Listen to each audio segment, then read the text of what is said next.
The college baseball experience on the Sports Gambling Podcast Network is brought to you by Underdog Fantasy. You can win up to 325 times your entry with their new Pick 8. Sign up today with the promo code TCESGPN to claim your special pick plus first-time deposit offer up to $250. And Best Bowl Mania. You can now draft college fantasy football over there. Best Ball Draft on UnderdogFantasy.com. Use promo code TCESGPN for a first-time deposit offer up to $250 in bonus cash. We're also brought to you by Rhythm. Rhythm is loaded with a ton of picks for the British Open.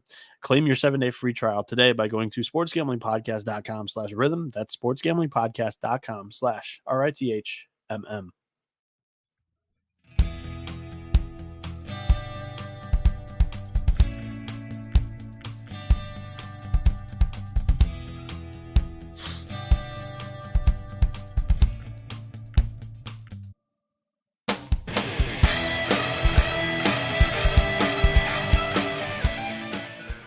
And we are live once again. It is showtime here on the college baseball experience. And I'm not going to waste any time. My name is Noah Bieniek, aka 77, and we're here to recap the MLB Draft. I'm going to do my best effort to go through a lot of the notable picks for each team.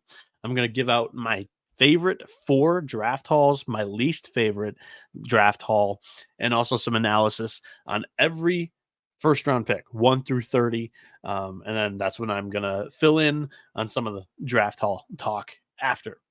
Again, not going to waste any time. I'm going to try to keep this one as short as possible because I know some people will just get discouraged to click on something too long when it's just a draft recap. But you know, I wanted to just close the book on the 2024 MLB draft before I get into a way too early 2025 MLB mock draft. Yep, it is right around the corner. It is already written, just waiting to be published.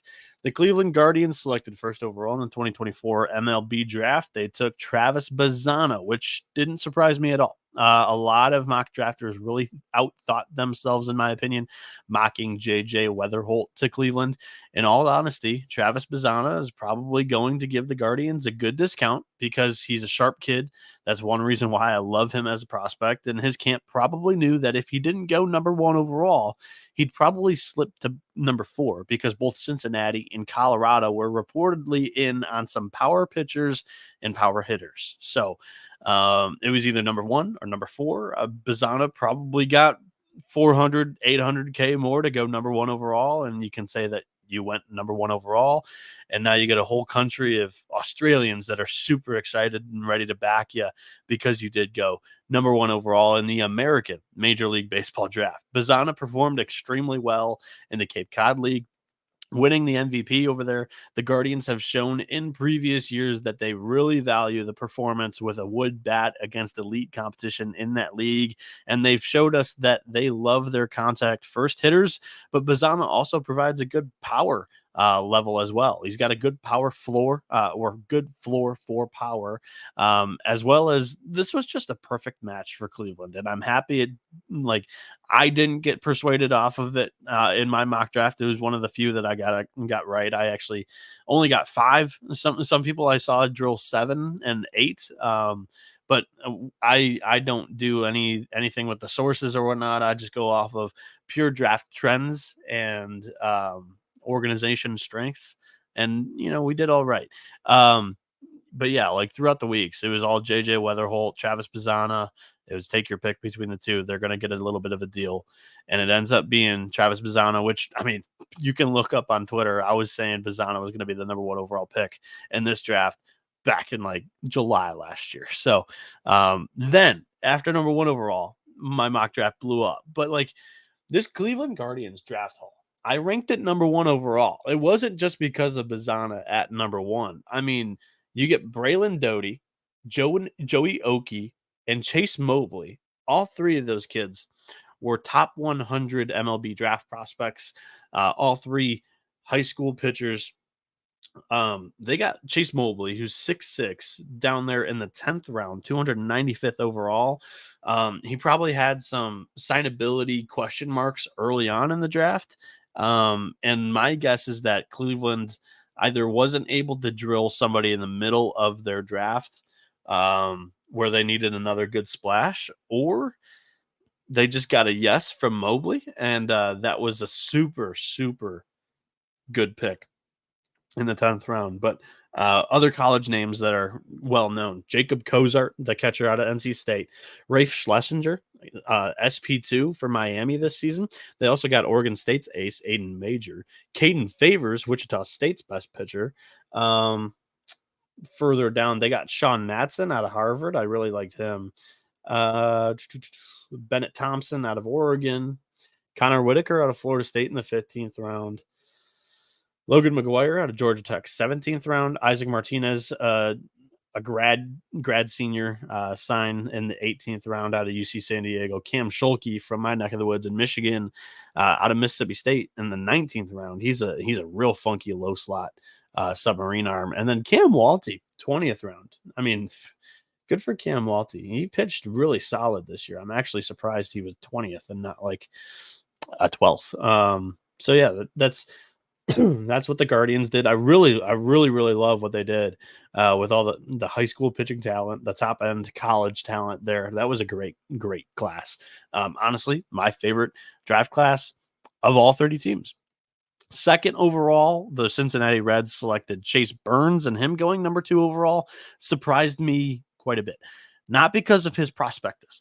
Look, I think he's a great player. It's because of the fit. I mean, Cincinnati Reds, you're going to take a high octane pitcher with 2 major flaws. One, it's a home run problem. Burns allowed nearly 1.5 home runs per 9 innings this season at Wake Forest. And 2, he has trouble locating the fastball. His fastball had an OPS over 900 against it this season, and lefties hit over 1,000 OPS against the heater. And now the Reds are going to ask Chase Burns to succeed in the shoebox that is Great American Ballpark against big league hitters. The Cincinnati organization failed this kid. I mean, like, the fit is just a nightmare. That's really rough. Overall, though, they saved money at number 2 because Burns was not really projected to go 2. I mean, maybe to the Rockies at 3. Probably might have had a home at the White Sox at 5. Could have went to the Royals at 6. Cardinals at 7. Angels at 8. But 2 is the ceiling for him. They probably saved a little bit of money, and man, were they able to spend it. I put the Reds draft class 3rd overall in my draft halls. They went out and got talented high school shortstop Tyson Lewis, who was getting some buzz to go in the end of the 1st round. He went 51st overall in round 2. LSU right-hander Luke Holman goes in the competitive balance round B, 71st overall.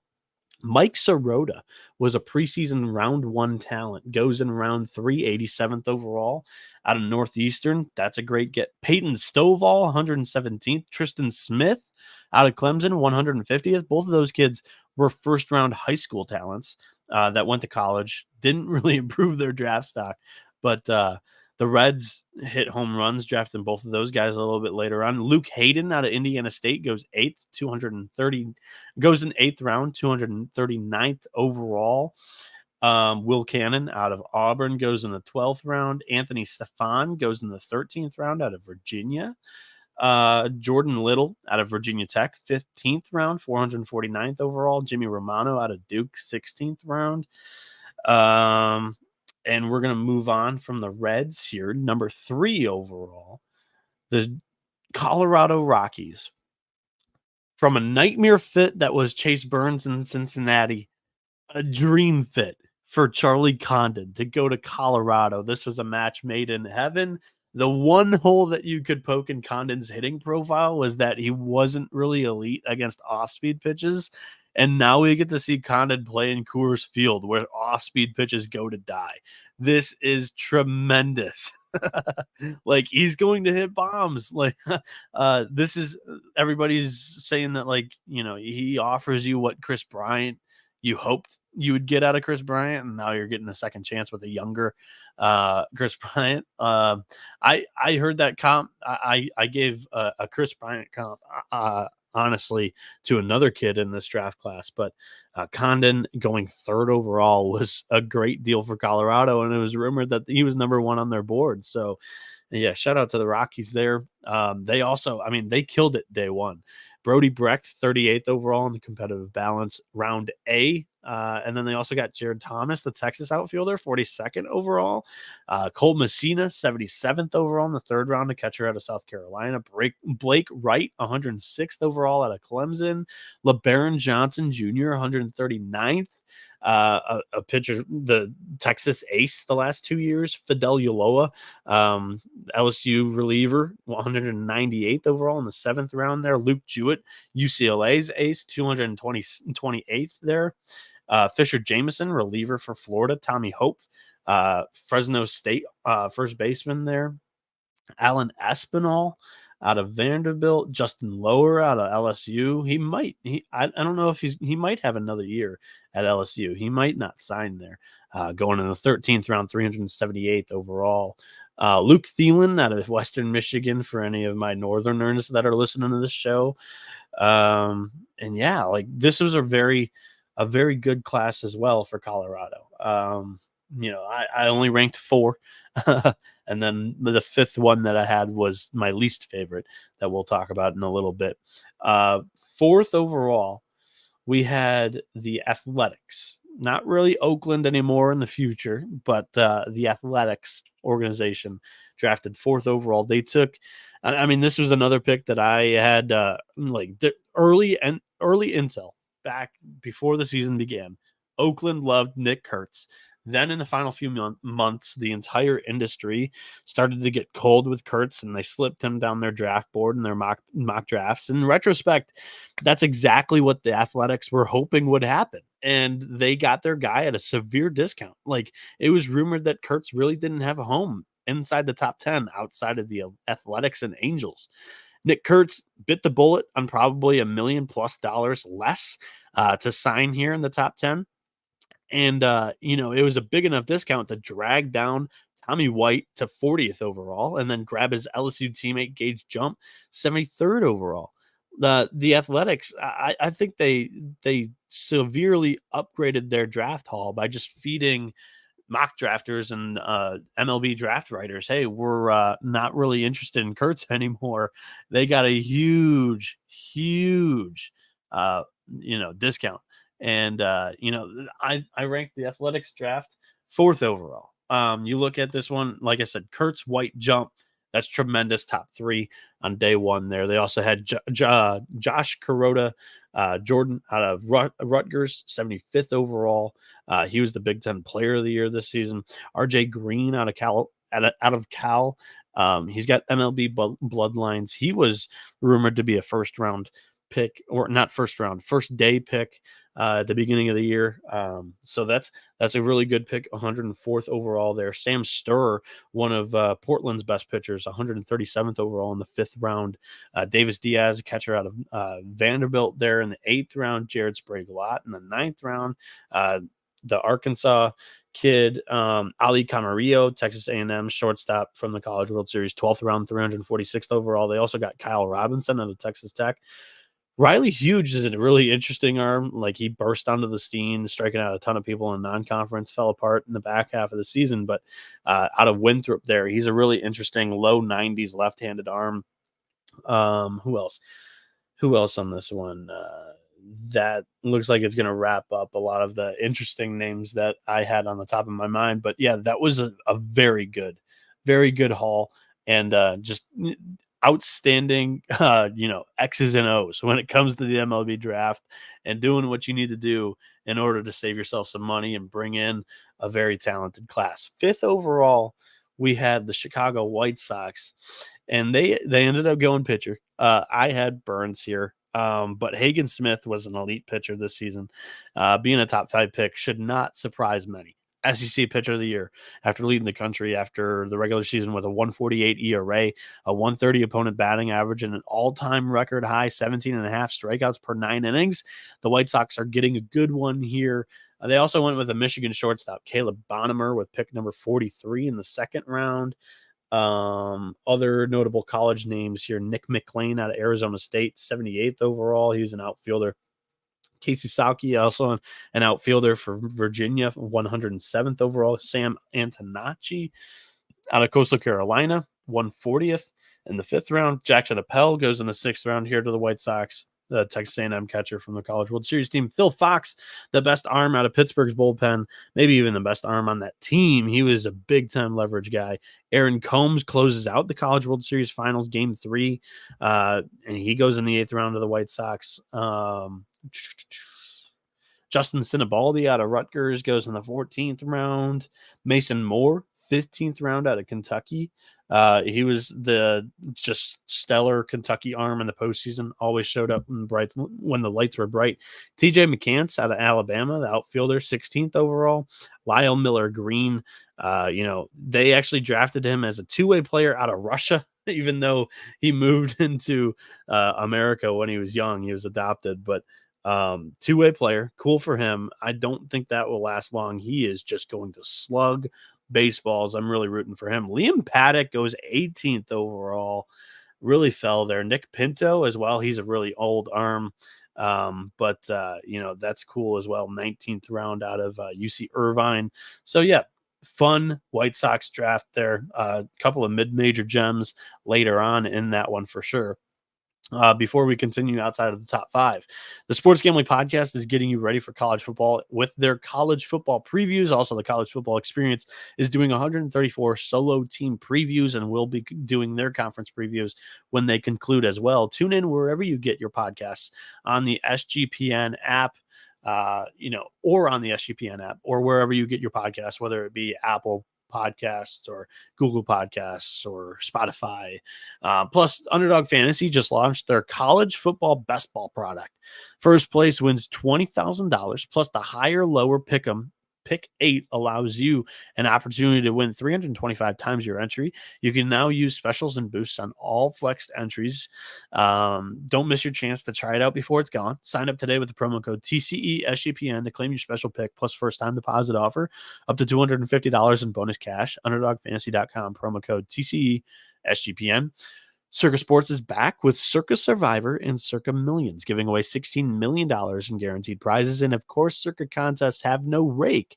Circa Millions pick 5 NFL teams against the spread each week and compete for $6 million, or you can choose to survive the NFL gauntlet to claim the $10 million prize. Sign up in person at Circa Sports between now and September 7th and use a proxy to play from anywhere. We even have a deal with footballcontestproxy.com to save you $50 with promo code SGP.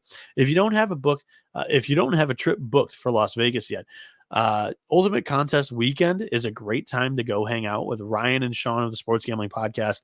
Enjoy some of the open bar events at the greatest sports book in the world, Circa Las Vegas, August 22nd through the 24th.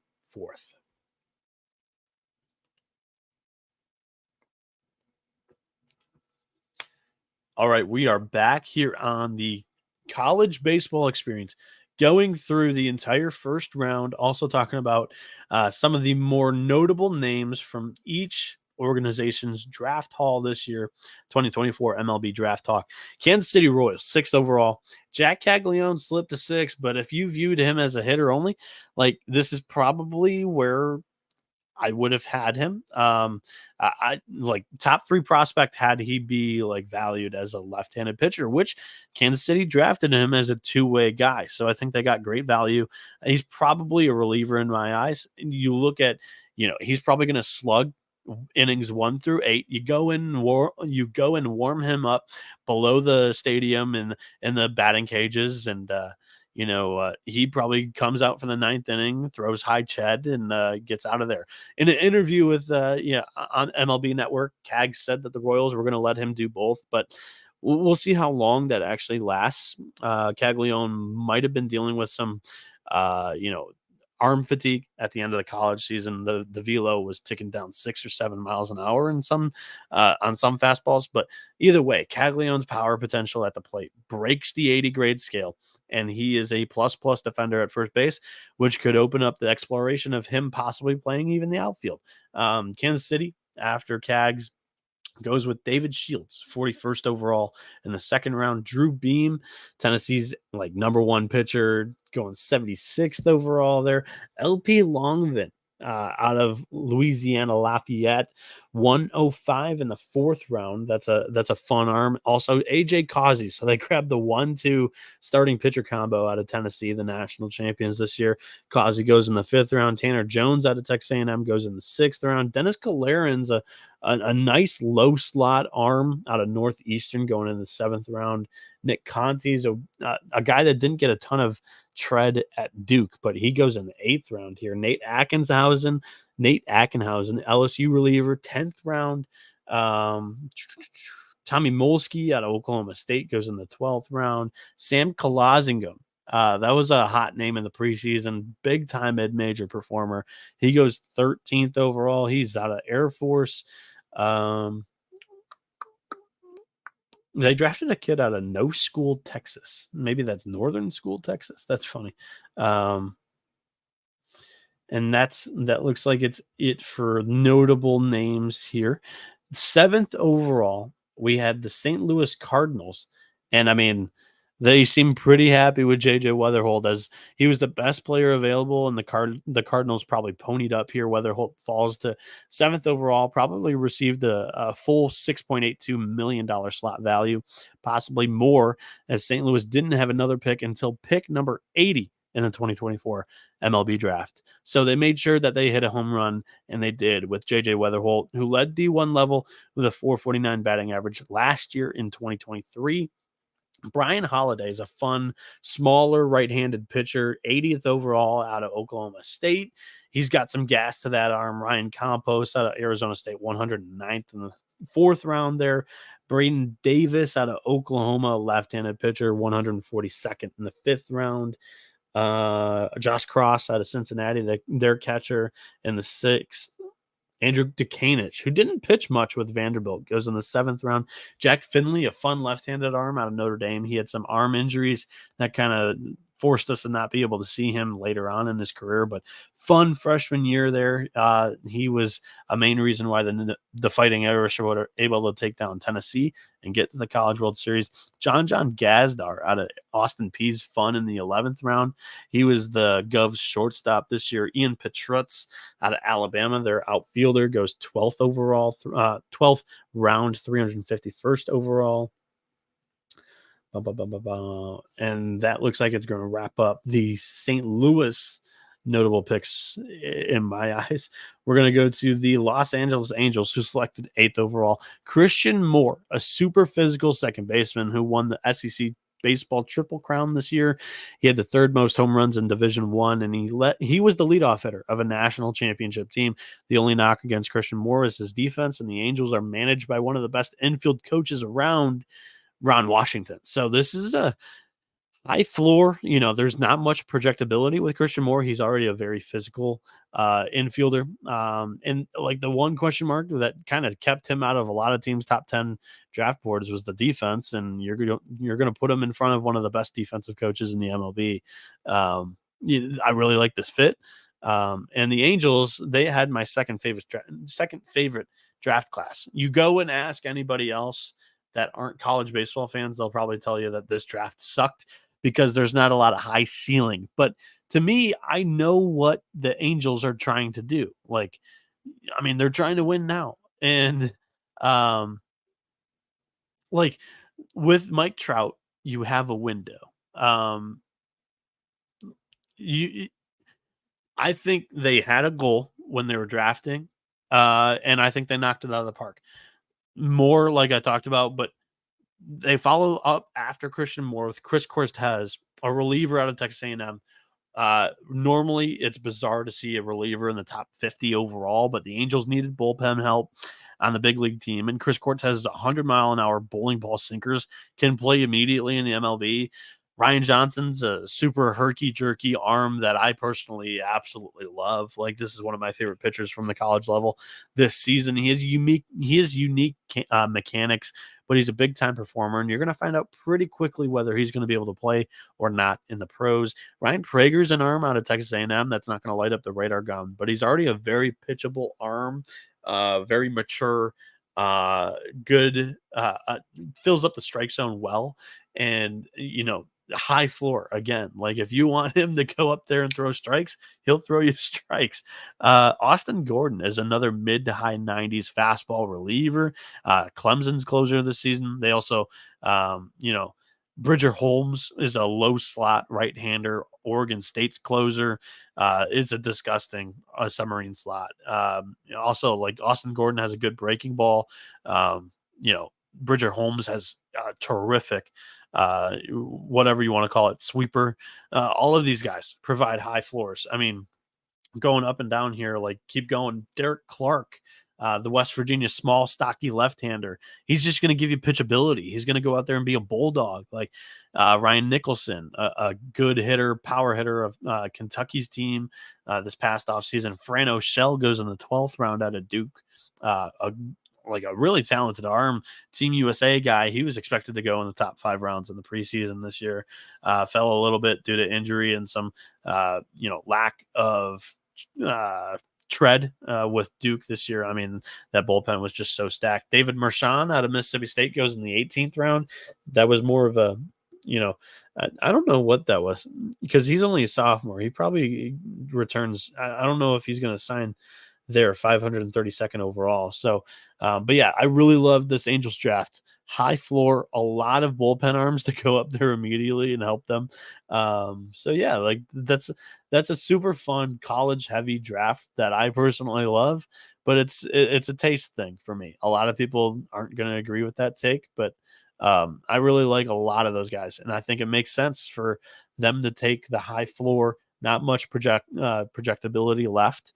And they go and immediately help the MLB team, or you find out immediately that they're just not going to be able to cut it, and they'll be AA, AAA players for most of their careers. 9th overall, the Pittsburgh Pirates selected high school shortstop Connor Griffin. He was my favorite shortstop and favorite high schooler in this draft. The MLB team that I attended much of, a bunch of games for with student discounts when I attended my downtown Pittsburgh University. The Pirates spent, a ton of draft money on prep players, and they actually grabbed some really good college players after that. So we'll see how many of them the Pirates get to sign here.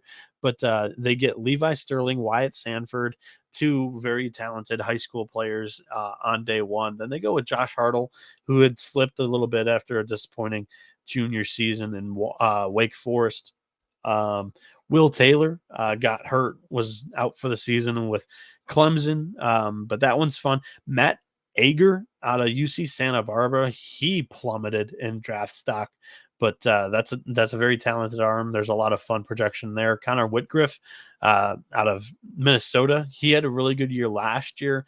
This year, not as elite in the Big Ten, but he's fun. Gavin Adams was the injured preseason arm for Florida State that was throwing triple digits. Starting pitcher, really could have made Florida State like a national championship true contender this year. In my eyes, Deuce Gerson also goes in the 9th round, the UCLA second baseman. They draft him as a shortstop, actually, so that's notable. Who else did they have? Ethan Leger out of Ole Miss, their third baseman. There, they draft him as a third baseman. Andrew Patrick, a mid-major player that I really love. He battled a lot of injuries this year at Wright State. They also drafted another Wright State guy, Jake Shirk. So they went local there with the 2 of their last 5 picks in this year's MLB draft. So that's fun. 10th overall, the Washington Nationals. They they did something unique. They grabbed Seaver King, Wake Forest shortstop. It surprised me big time that he went in the top 10. King was a bit of a reach in my opinion, but the player profile is Mookie Betts ceiling type, positional versatility, high contact, very fun player that could be all around. He could be electric. He could have a big time personality if he really breaks out. And he turns into another one of these Nationals face of the franchise type players that they have just blossoming everywhere in this organization. So yeah, Seaver King's fun. They probably saved some money there. They went and got Caleb Loma Vita, 39th overall, a catcher out of Cal. Kevin Bazell, another catcher out of Texas Tech. That's weird. 79th overall. Jackson Kent, left-handed pitcher out of Arizona in the 4th round, 108 overall. Randall Diaz, the shortstop at Indiana State, 141st overall in the 5th round. Robert Kranz out of Oklahoma State. Davian Garcia is a guy that got a lot of airtime when I posted his highlight clip on Twitter when I was live tweeting the draft. Sam Peterson out of Iowa, 8th round. Jackson Ross out of Ole Miss, 9th round. Yoel Tejada actually got picked 14th round out of Florida State. Just a lot of projection in that arm. He's a little bit wild, but good luck honing him in. And if you do, I mean, that might be a big win. Colby Shelton goes in the 20th round, 590th overall, just a flyer. Send Shelton an offer, see if he accepts it, but most likely he is heading back to Gainesville after that. Before we get on with the rest of the draft here, I want to talk to you guys about rhythm, because the British Open in golf is this week. And if you're not checking out the AI picks and props from Rhythm, then you're missing out.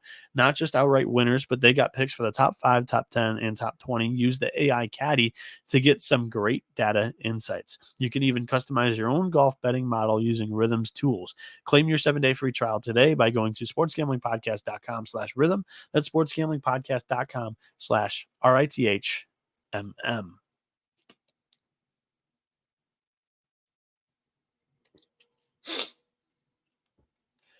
Okay, we are home free here on the College Baseball Experience YouTube show and podcast.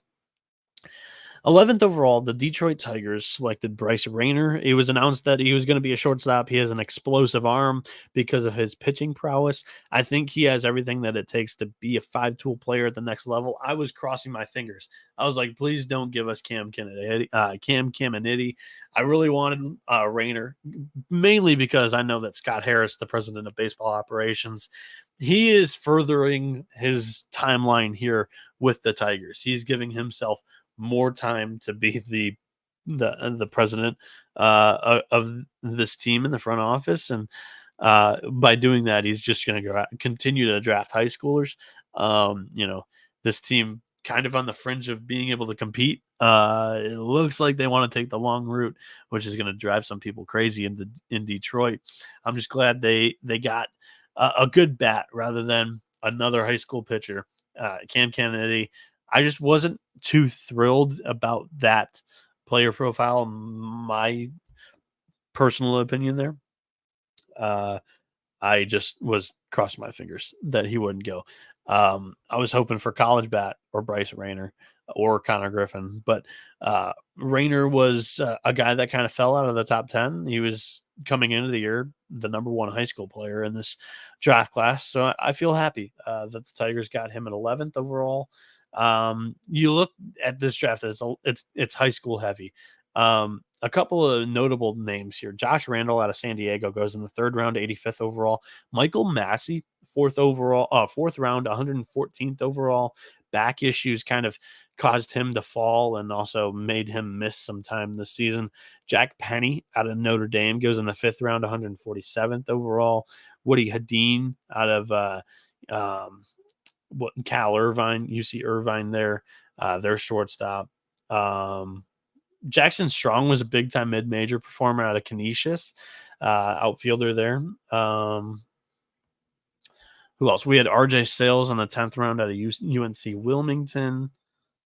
And yeah, just a lot of high school players that, is going to further along Scott Harris's clock as president of baseball operations for the Detroit Tigers. 12th overall, the Boston Red Sox. They go with Braden Montgomery. He kind of plummeted to 12th overall after the broken ankle.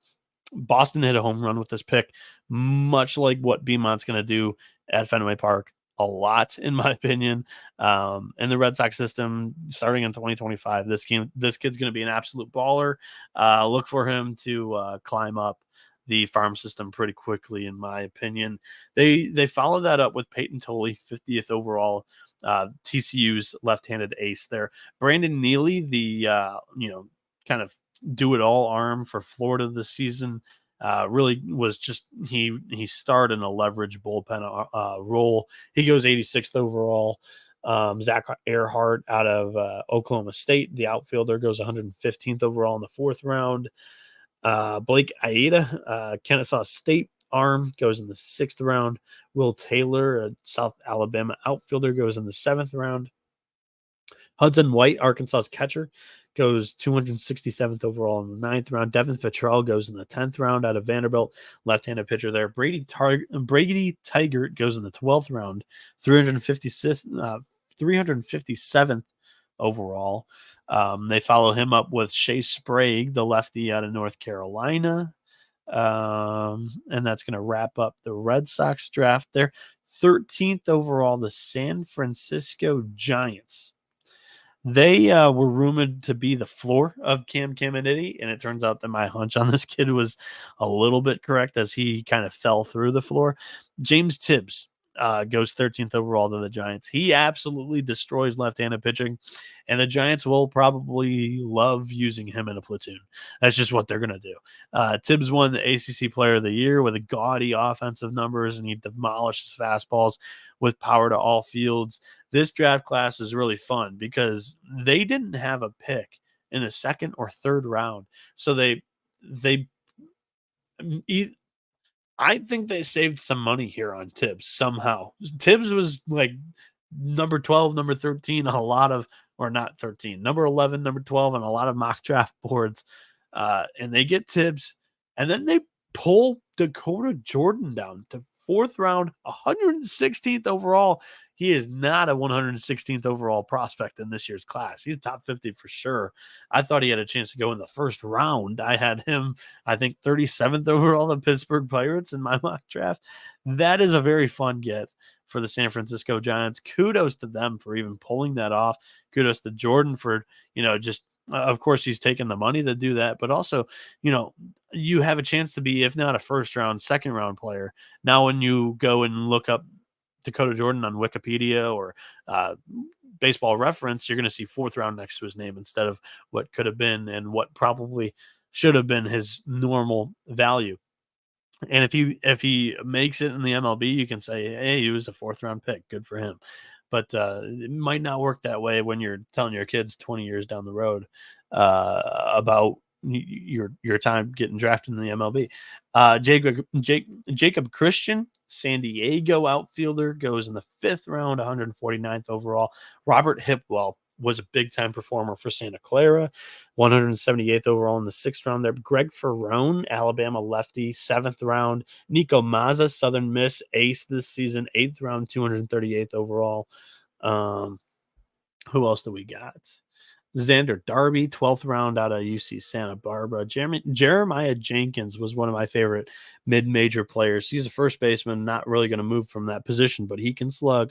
418th overall in the 14th round there. Tyler Switolski out of West Virginia, their number 2 starter for the back half of the year. Ryan Slater, the bullpen arm from Florida, goes in the 18th round. Ryan Ewer, a big 6'8" Oklahoma State pitcher, goes in the 19th round there. So, yeah, that's the Giants draft class. 14th overall, the Chicago Cubs, they go with Cam Smith. I was a bit lower on Cam Smith than everybody else in the industry, and it turns out that the industry does this for a living, and they were correct on this one. Smith crushed it in the Cape Cod League. He was named the most outstanding prospect over there in the 2023 season. They followed him up with Cole Mathis, a two-way player. They announced him as third base, though. He hails out of college, Charleston, 54th overall, second-round pick there. Ryan Gallagher, UCSB's ace, 6th round, 182nd overall. So the UC Santa Barbara arms really got tanked in draft value. Ivan Breithauer, also UCSB slugger, 7th round, 212th overall. Edgar Alvarez, he can really stick it from Nicholls State. He goes in the 8th round, 242nd overall. Matt Hallbuck, a big-time mid-major performer for UC San Diego, 10th round, 302nd overall. Daniel Avidia, like preseason ace for Grand Canyon, goes in the 12th round.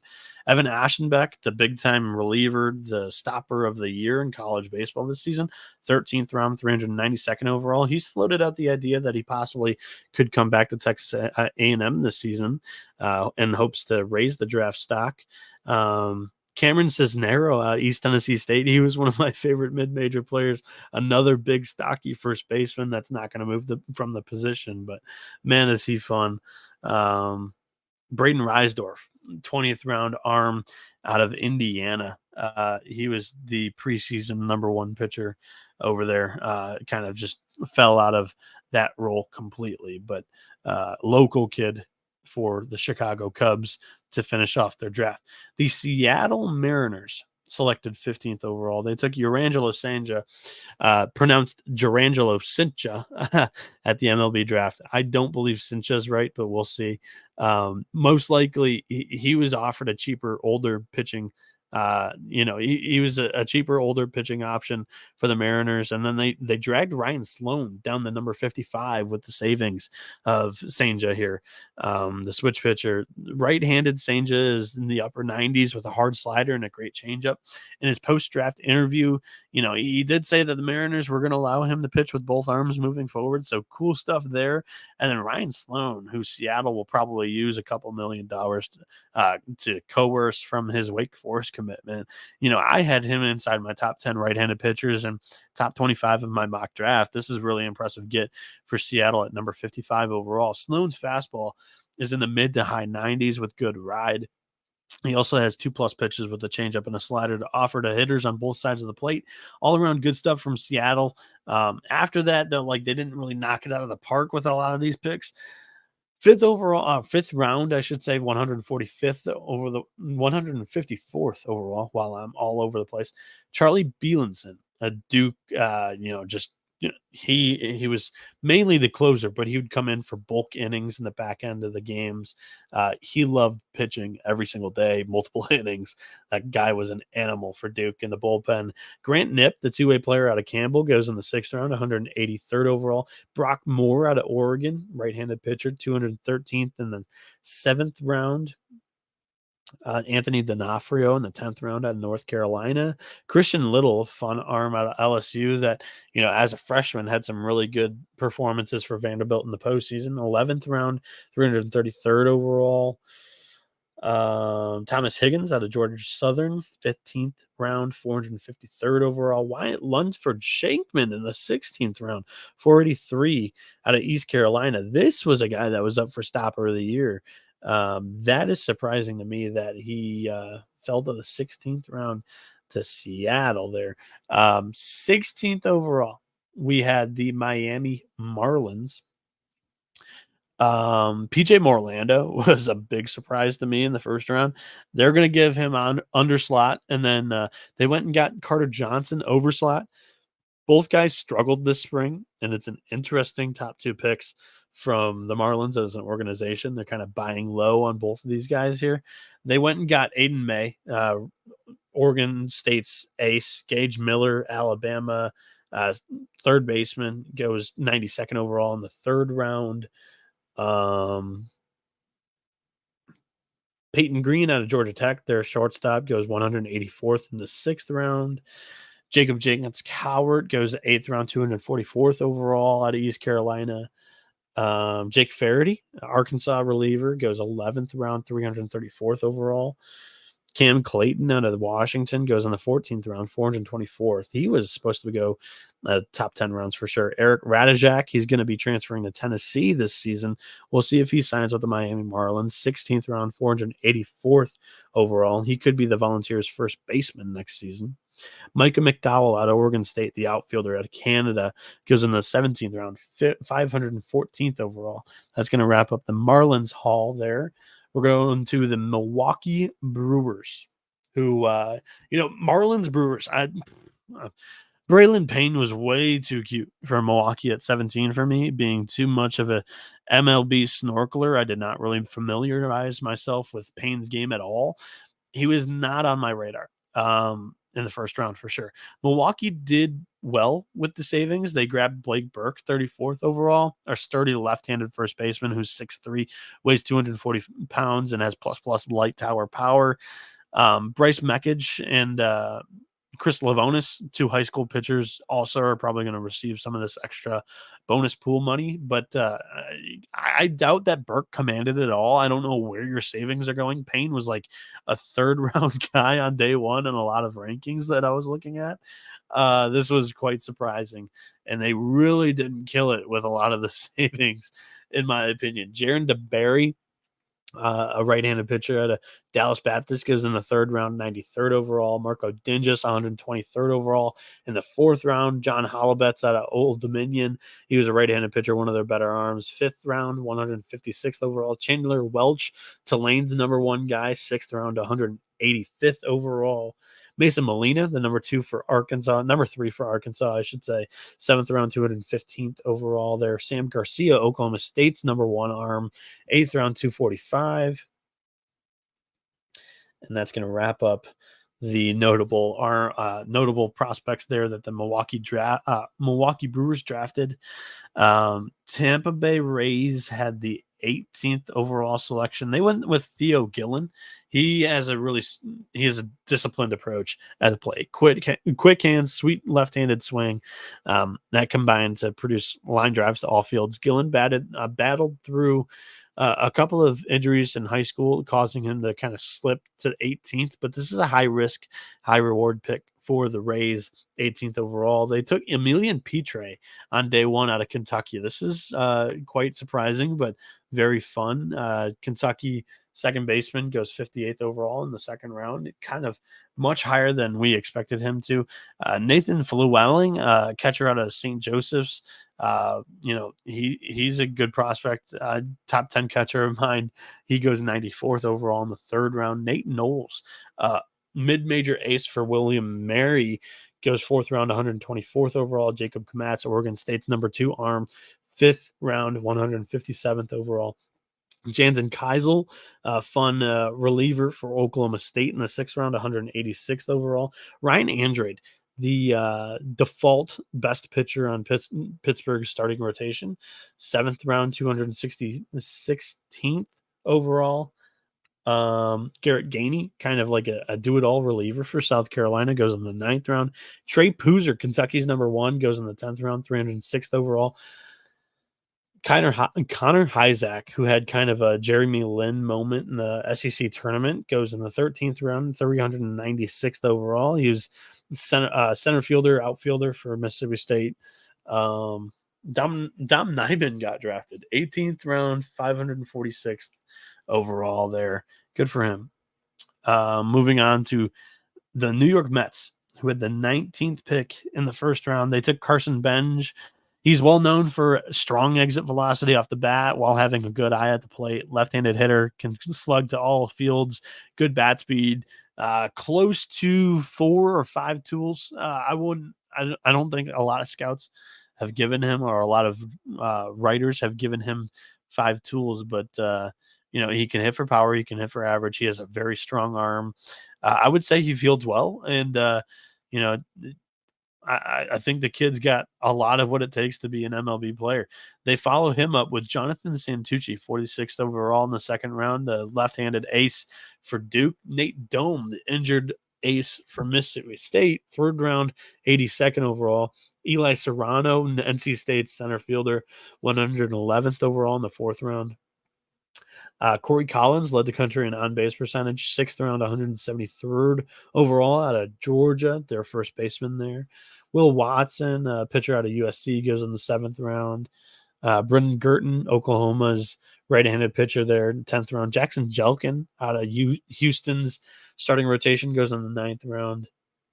RJ Gordon, Oregon, right-handed pitcher, senior signed in the 13th round, 383rd. Tanner Witt, good for him that he got drafted. He was maybe a first-round arm before his Tommy John surgery. He goes 14th round, 413th overall here. That's going to wrap up the Mets draft haul. Notable names that I feel like shouting out here. Trey Savage fell to Toronto, 20th overall here. This was one of the biggest steals. I graded it as my biggest value pick in the first round for Toronto. My only assumption is that teams didn't really like the partially collapsed lung that Savage suffered at the end of the college season, but He returned from injury, and Savage absolutely dealt against Wake Forest in the NCAA tournament. The East Carolina Pirates baseball program have been a mid-major pitching powerhouse, known for Gavin Williams of the Guardians, Carson Whisenhunt of the Giants organization. But Savage might be the best one yet. Savage has great feel for 4 pitches and has a great frame, 6'4", 225. He was the AC pitcher of the year this season, 11-1, 202 ERA, 145 strikeouts, and 93.1 innings this season. They took Cal Steven, Mississippi State's #1 arm, Friday night guy throughout the SC regular season play. Second round, 59th overall. Sean Keys, a mid-major superstar from Bucknell, 4th round, 125th. Nick Mitchell out of Indiana in the 4th round, competitive balance. Jackson Wentworth, pitcher out of Kansas State, goes in the 5th round there. Another UC Santa Barbara guy, Aaron Parker, goes in the 6th round, 187th. So that's just kind of where they valued the best Big West team, eh? Colby Holcomb, Mississippi State, goes 9th round, 277th. Carter Cunningham, AAC Player of the Year. So they get the AAC Pitcher of the Year out of East Carolina, Trey Savage, and they get the Player of the Year, Carter Cunningham, out of East Carolina, 10th round, 307th overall there. That's fun. They also got Cole Messina's younger brother, Carson Messina, out of high school, 12th round, 367th overall. Brock Tibbetts, Indiana catcher, 13th round, 397. And yeah, that's going to wrap up the Toronto Blue Jays draft. 21st overall, we had the Minnesota Twins select Kalen Culpepper, who was in person at the draft. Really cool moment for him. He was linked to Minnesota in the 30s. I didn't really hear or read much about him going this early, 21st overall to Minnesota, but Culpepper is pretty physical already. Not sure there's much to dream on the projection wise, but what you see is what you get, and what you get is an all-around average shortstop in my eyes. From all-around average to all-around possible superstar, they get one of these three: Kalen Culpepper, Kyle DeBarge, Billy Amick, all three very, very talented college bats. They save some money on Culpepper at 21 overall. They go down and they get DeBarge, they get Billy Amick. That's a fun day one haul if you're asking me. They finish with Dason Hill, the competitive balance B around their 69th overall. Nice. Kadim Dia out of LMU, their catcher. Jaime Ferrer goes 4th round, 126th here. Derek Bender, he goes 6th round, 188th overall. Kind of fall from grace for him in Coastal Carolina to finish the season. Eli Jones, South Carolina, default #1 arm in the starting rotation, 7th round, 218th overall. Oral Roberts, ace. Jacob Hall, 8th round, 248th overall here.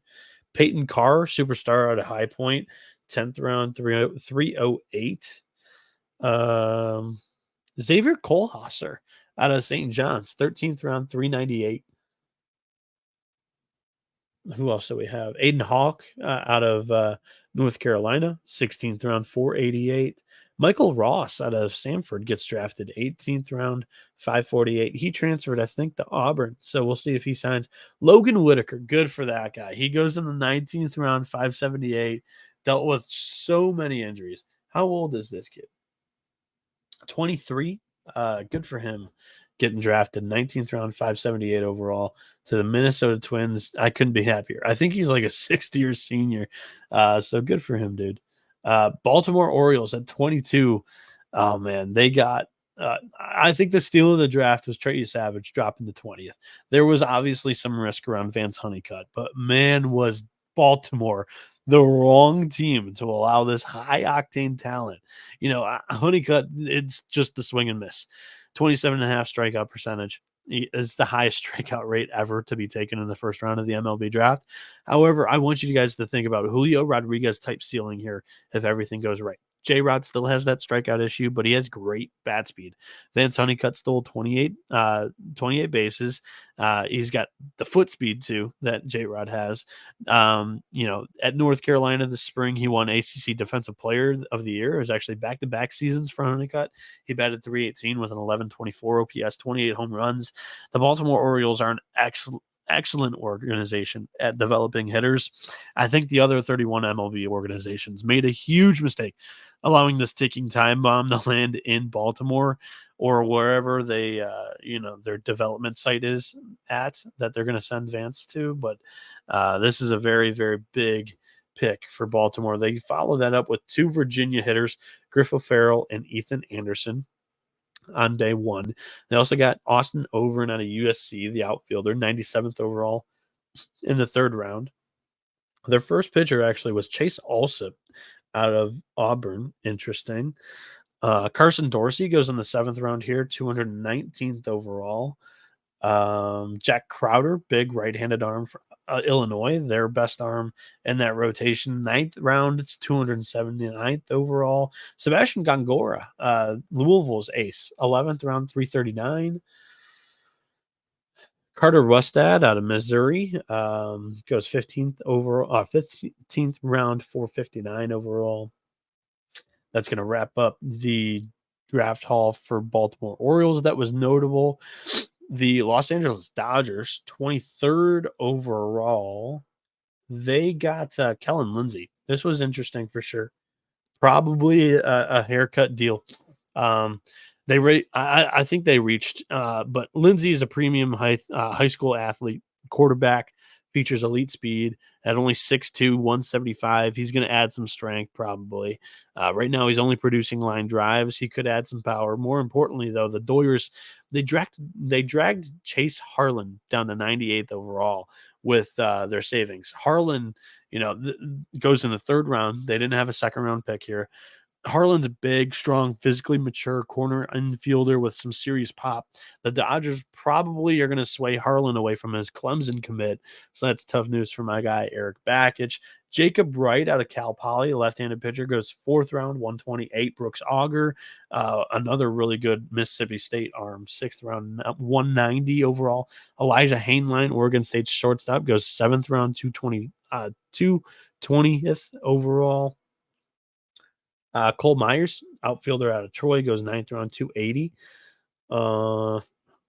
Who else? Evan Shaw out of Kansas, 16th round, 490. Senior sign there. Jackson Nicklaus out of Oklahoma, also 17th round, 520 overall. Isaac Ayon out of Oregon, right-handed pitcher, 18th round, 550. Hunter Elliott. Hunter Elliott fell at the 20th round. Totally forgot about Hunter Elliott. I mean, that's a big time landing spot for that kid.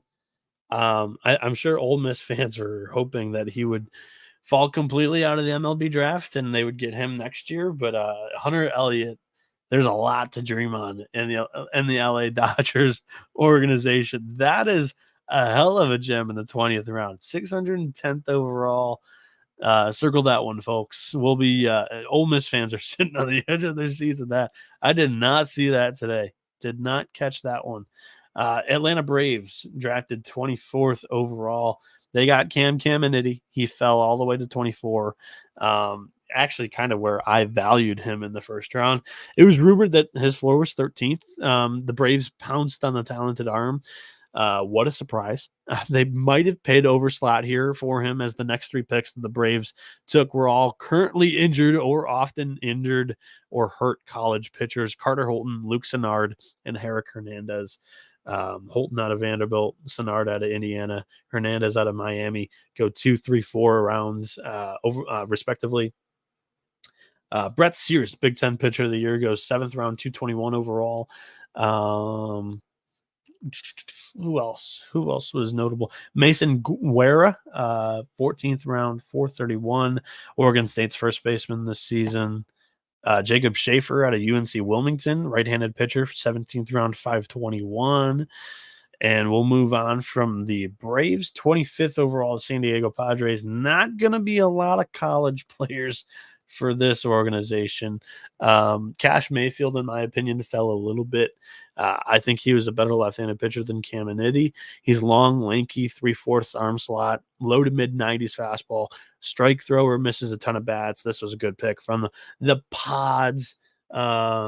They went with Boston Bateman, 2nd round, Cobb Hightower in the 3rd round. Hell of a baseball name there. Tyson Neighbors, 4th round, Kansas State's closer. That's fun. Kavaris Tears, also 4th round, competitive balance, out of Tennessee, the outfielder there. I really thought that I was buying a lot of the rumors that his draft stock had raised after he was playing some center field in the College World Series. Clark Candiotti, the number 1 pitcher in that rotation for Arizona, 4th round, 135 overall.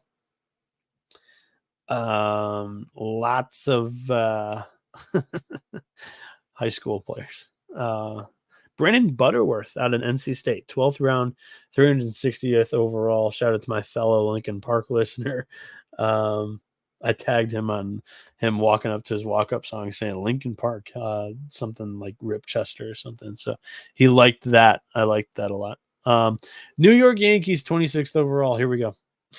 This was my least favorite draft haul of the 2024 MLB Draft. Ben Hess was a very big surprise for me, 26th overall. Hess was not on my first round radar. I did have a lot of eyes on him throughout the spring, which he was not great. I had high hopes. He let me down big time. ERA in the mid-5s out of Alabama. If you told me that Alabama's Sunday starter at the end of the year would be picked in the 3rd round, I would have said it would be picked in the 1st round. I would have said that you're out of your damn mind. But here we are.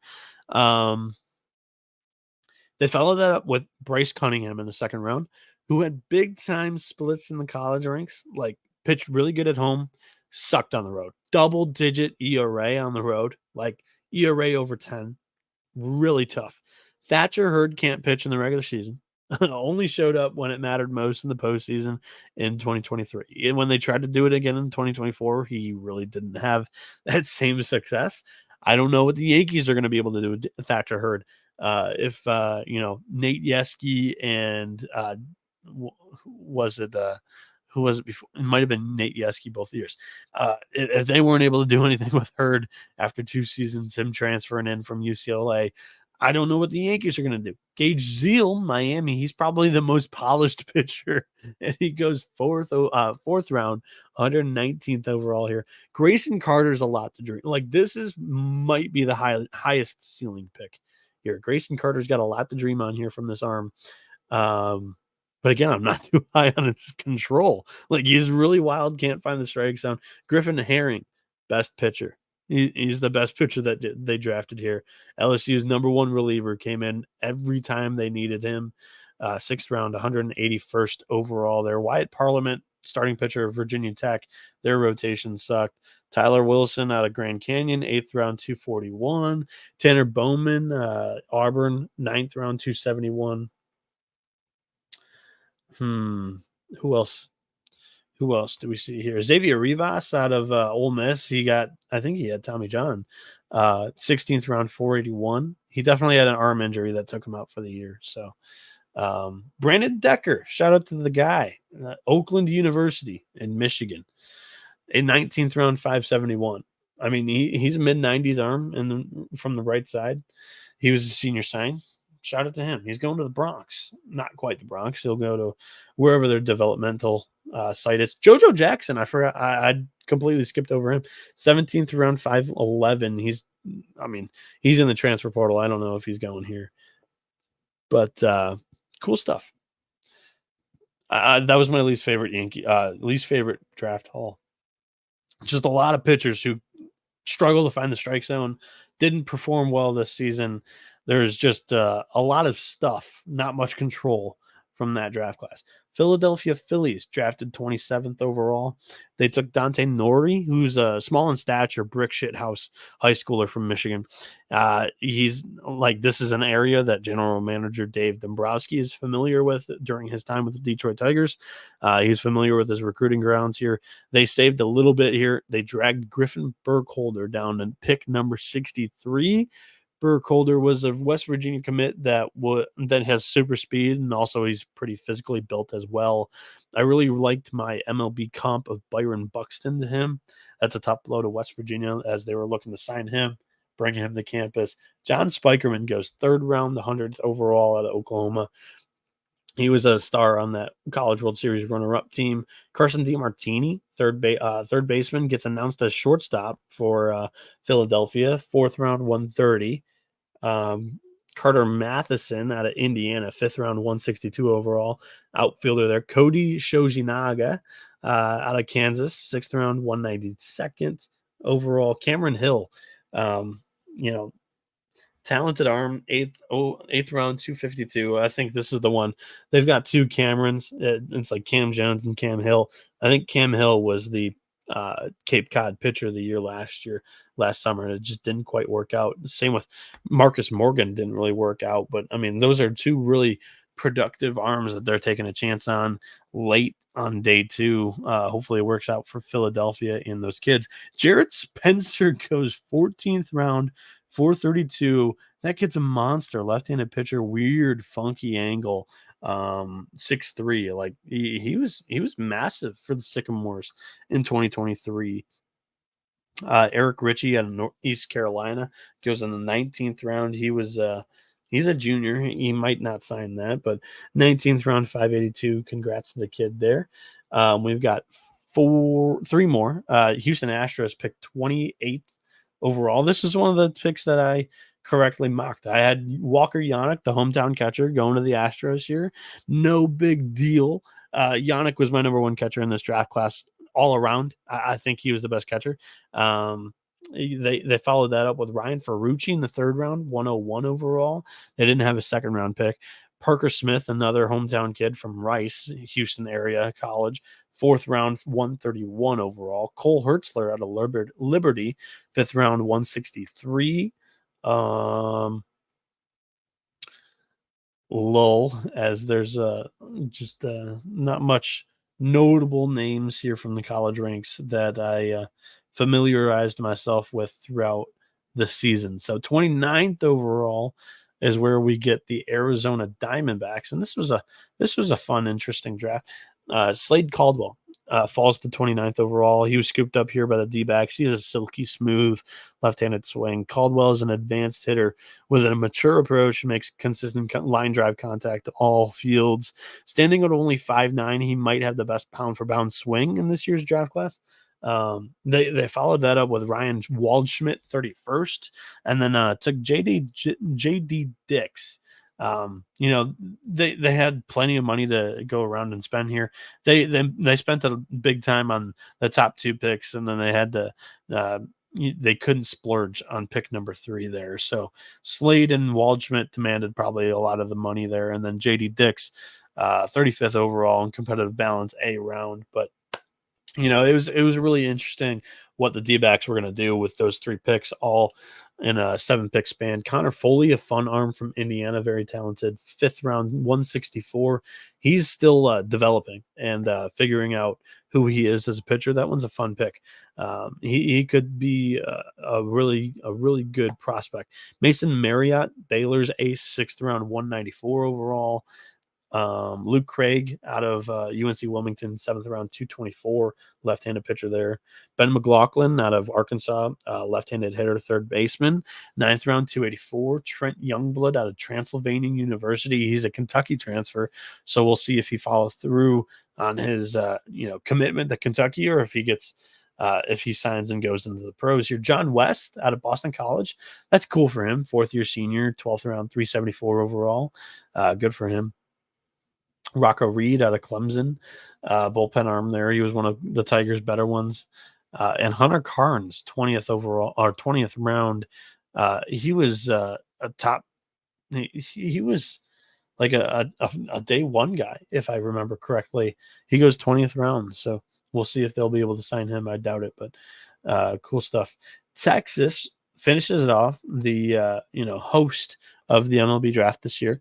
Everybody was saying good things about the site that they hosted it in, the rodeo site. They selected Malcolm Moore, 30th overall. Nice grab for the Rangers at 30, another college hitter for the organization in round one after Wyatt Langford wasn't too shabby in last year's draft. Malcolm Moore grades out metrically well with high contact rates, low chase rates. So he'll be very model friendly for the record. And for the record, I ranked Yannick as my number one catcher. Malcolm Moore is my favorite backstop in this year's class because I think there's a lot of Adley Rutschman in his left-handed swing there. Low hands, big load, high power, offensively more gifted than Yannick, but Yannick is just much, much better defensively. Dylan Dreiling goes to Texas, 65th overall, final pick in the second round, final pick in the third round. Casey Cook, North Carolina outfielder. He was one of the best hitters in the College World Series this year, and maybe even all of the NCAA tournament. David Hageman, the injured West Virginia arm, fourth round, 133 overall. That's cool for him. Garrett Horn, Liberty left-hander, sixth round, 195. Big-time mid-major producer Rafe Parrish, seventh round, 225 out of Lehigh. Anthony Susak, out of Arizona, the right-handed pitcher, eighth round, 255. Jake Jakilik, out of Northwood, 10th round, 315. D2 guy in my neck of the woods, Michigan, actually went to my rival high school. Stevenson, for those that know. Sterling Heights Stevenson. The big name here on this Rangers draft, Cade Obermueller, goes in a 19th round, 585. We'll see if they sign him or if he returns to Iowa. He's a sophomore, so he's getting junior season. If he goes back to Iowa, look out for him because he was supposed to be like a top 4 round pick, and he goes here in in the 19th. Just Texas fishing it out there, looking for a sign. If they get him, great. But if not, like this is a guy that will definitely be on the radar for the 2025 MLB Draft. That's going to wrap up the recap show of the 2024 MLB Draft. Thank you all for tuning in. This show is just the bookend for me on the entire year of college baseball coverage. And technically, the last thing that I'll do is the way too early 2025 MLB mock draft. But thank you all for listening throughout the season. We're still gonna be here throughout the offseason periodically with some news, transfer portal, coaching carousel updates, and whatnot.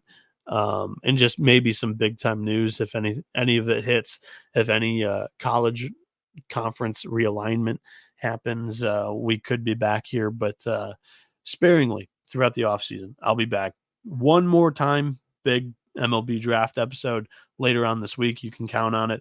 If you're antsy and you want to read the article, it should be out Wednesday morning, July 17th. So shout out to all you guys again listening. I really appreciate it. Follow me on Twitter, NoahB_77_. I'm always willing to interact with you guys if you're in my mentions.